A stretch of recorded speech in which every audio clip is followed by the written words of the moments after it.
Buenos dias. I'm Congresswoman Teresa Fernández, serving the beautiful and beautifully diverse 3rd Congressional District of New Mexico.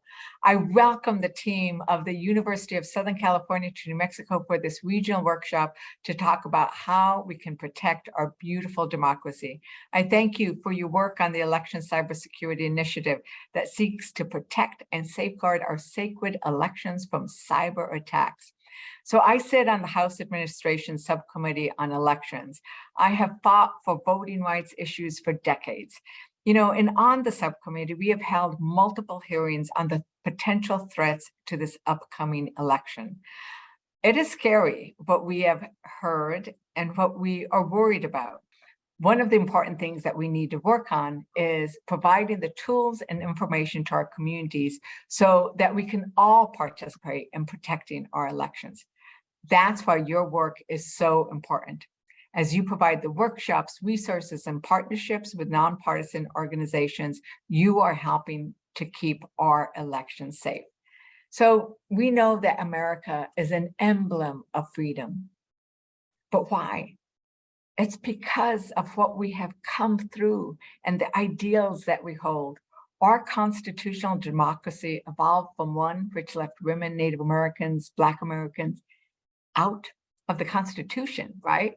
But then we had to work to make sure we included everybody in this beautiful mosaic of what is America, including Latinos and Asians and other disenfranchised groups in our electoral democratic process. So while we've done all of that and evolved in the way that promises us a very inclusive democratic society, we know that violence and disinformation have warred back to try to prevent our democracy from achieving its aspiration of inclusiveness and a more perfect union. Some want to destroy our truth, our freedom, and voices, which have at their very foundation the vote. And the vote requires the integrity of the electoral process itself. So it's our job to keep our elections secure. Together, we are working to end mis and disinformation. And we are telling those who threaten our democracy that they can't silence us. We will not allow it. Every election is the most important election of our lifetimes. And this next one will define how we move forward. There is a palpable contrast between democracy and autocracy. And that will determine who we are and what we become as a nation.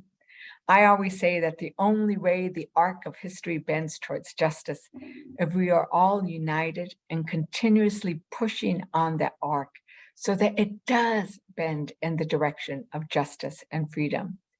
We are all leaning in our history and we're relying on each other to join us in that battle. And for that, I want to thank you because I know you're bringing your cyber rate to the struggle. You're leaning in and putting your shoulder into the fight. So I thank you for the work you do. And I commit to you that I will not take my shoulder from that arc of history either. And I will continue in this fight for democracy. I thank you for the work that you are doing on this as well.